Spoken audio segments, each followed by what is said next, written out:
Good morning. Good morning. Welcome to another edition of Don't Mess with Texas,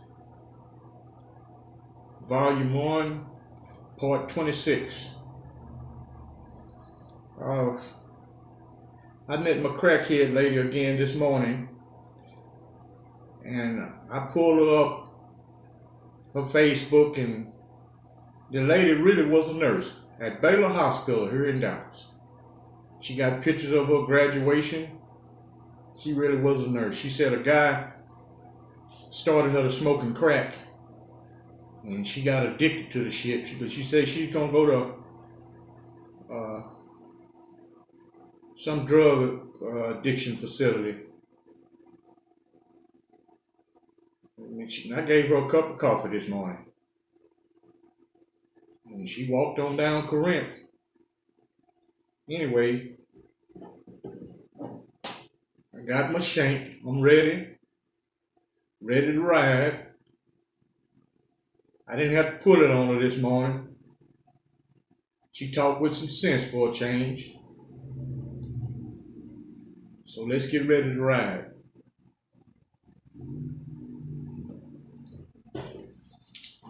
Yeah, TDC got rid of solitary confinement in 2017 because it really didn't serve no punishment. It wasn't a deterrent to anything. It wasn't a punishment. Because you went to solitary, you got fed 3 meals a day. You just didn't have your property in the cell. After 15 days, they released you back to general population. That was it. In 1982, they started feeding full meals in solitary.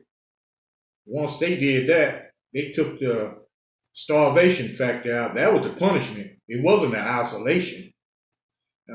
Even then, the federal judge entered an order where they can't close the solitary doors. It used to be you was in total darkness.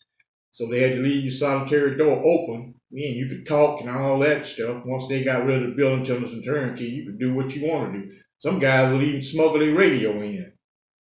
Do the whole 15 days or listening at the radio. Just can't let the guard see it. And the difference between solitary confinement and as said, it's not even close. Solitary confinement was 15 days maximum from one stint, but you might have 3 disciplinary cases and they give you 3 15s. But they had started a new procedure. After 15 days, they got to take you out, feed you for 3 days, and start you all back over. Since they was feeding full meals, giving you a full meal 3 times a day, they would just come change the card on your solitary door and start another 15. That was no punishment. You're just isolated from population. It's a psychological effect. It might be football season. You want to look at the football games. You're in solitary. You're going to hear all the inmates screaming and hollering from the living quarters. But you can't see the game. It was all psychological. Like every aspect of prison is psychological. There's way more psychology involved in it than physical. Most of the physical things, you bring that on yourself. And guy wanted to discuss the Fighter Pro. When they brought that shit out, it came in, looked like some 50-gallon drums. They were plastic. And they were granular. It looked like a black-eyed pea, about the 1/4 the size of a black-eyed pea. And they would mix this shit with water and cook it. You can tell when they was cooking it. It stinks so fucking bad, man. We be out on the rec yard, we smell that stink. God damn, man, it smelled bad. And a lot of guys was complaining that it was messing up their stomach, giving them diarrhea and causing intestinal problems. So one day in the chow hall, I said, they cook it up real good, man. They would put cheese on the top of it and on a pizza. Oh, it looked pretty. But it didn't have no damn taste to it. I tried a slice of pizza made out of Vita Pro. I said, damn, man. You didn't have, the warden, he came in, he got us all in it. He would fill the chow hall up, and he stood up on top of the table and gave us a little speech. He said, man, they got this Vita Pro shit going. The warden didn't even like that bullshit. He said, I ain't got no choice but to feed it to y'all. He said, but I'm gonna only give it to you 3 days out of the week. The other 4 days, you're gonna get real food. Now, at some prisons, they wasn't fortunate enough to have a warden like that. Most of the new wave wardens, they don't give a damn about the quality of the food. As long as they serve 3 meals, that's it. You can't go to a warden and say, hey man, that food ain't no good. Well, eat something else. Where the old wardens, hell, they come in there and eat with you. The food was good as hell. Like Ramsey, the cooks, they be standing up on the serving line when you come through. Hey man, try some of these collard greens. Or hey man, try these glazed carrots. This shit is good, man. Try this cornbread, man. It's jalapeno cornbread. They would brag on their cooking. What these new wave motherfuckers, they just throw some shit in a pot and go on about their fucking business. They don't, even though some of them graduate from the cooking school at East Ham, they still don't give a shit. Most of the guys working in the kitchen are so busy stealing. Hell, all the ingredients is on the sale block. All the seasoning and all that shit. You see guys sitting in the day room with the fucking seasoning putting it in their food. So inmates semi-cause you not to eat well. And again, on another note, bad as they feed now, you don't even get milk. You get powdered fucking milk. No gang members stepping forward to get any change. Oh, they stand around posturing on the rec yard with their homeboys. They all go eat together.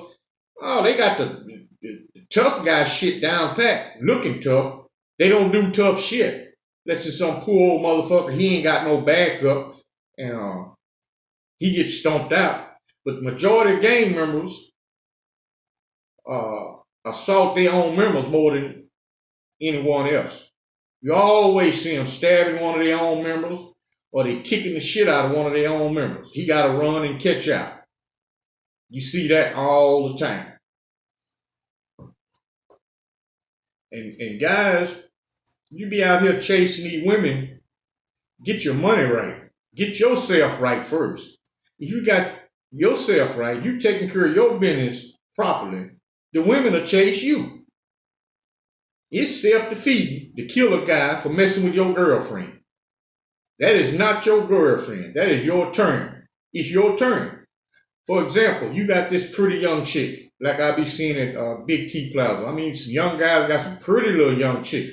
He ain't got no money. They just walk around Big T Plaza looking. They ain't buying shit. He ain't got no money.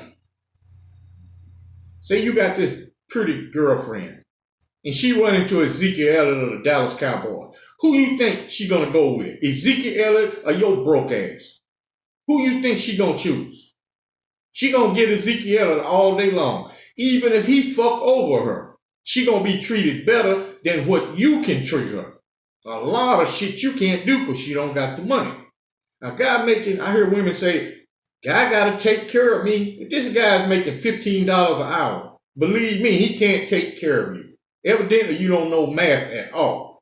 $15 an hour, card note $400, $450, partner $800, and you living in the hood if you got an $800 apartment in Dallas. That's fucking hood. He got car insurance, cell phone bill. He got to have money to eat on. He got to have money for gas to drive to and from work. He got to have money to spend on his lunch. Now, where is all this fucking money going to go toward you?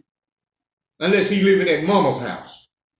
If he got his own shit, he cannot take care of you.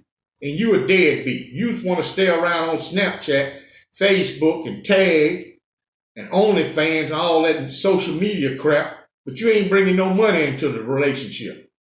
The only thing you bringing is sex. That's it. If you go on the dating site Tag and set your location as Dallas, 75% of the women on there are selling sex. Every one of them is talking about money, but she ain't got no money. 18-year-old, 19-year-old chicks on there. Somebody done brainwashed these chicks that they can get some money. Some of them are land whales. Ain't nobody gonna give you no money. You a land whale.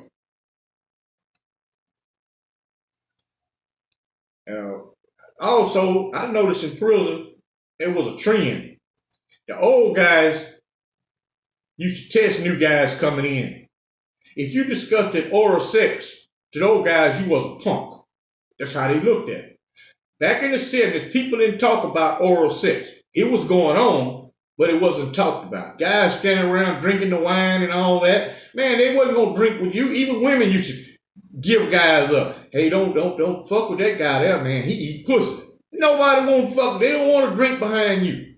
Now it's talked about. A dude even demonstrate how he perform oral sex. Hey man, you do it like this, man. You put your hand like this. Oh, the old guys used to bait them in when they come to prison. Guys used to say, man, I bet you eat that pussy out there. Yeah, man, I'll steal your old lady, man.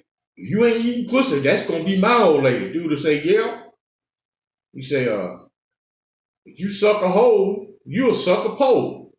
You said some shit like that back in the day in the day room. Whole fucking day room go to looking at you crazy, the motherfucker. To them, you's a punk.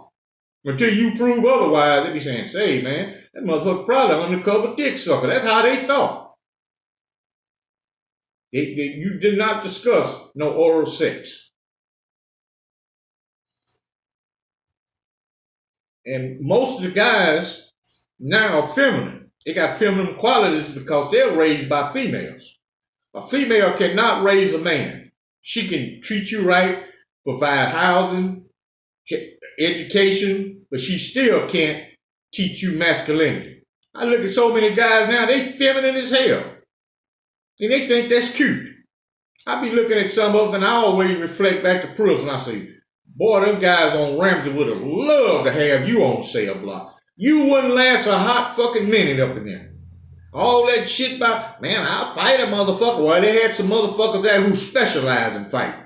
They'd love to get you out there and beat the hell out of you and go and get that over with. And still tell you gonna get you a husband. They had a saying one time. The cell block I lived on. They used to tell a guy, before sundown, you better have you a motherfucking husband. And they enforced it. They tell you that you better look around and choose you somebody up in there. You wasn't gonna come up in there freestyling and making it on your, that wasn't happening.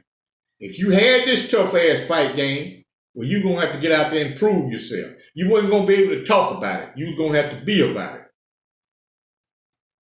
That's enough ranting and raving for today. I'll come back later on this afternoon or tonight again and continue the saga of Texas prison and I touch on a little life in general. Keep your shank ready at all times. And my subscribers, y'all know what it is. You know, I might send you a 411 and we got to get out here and take care of this damn business. Okay? Between times, sharpen that bad boy up and be ready to ride, y'all. Let's ride. Like and subscribe, and I appreciate you watching.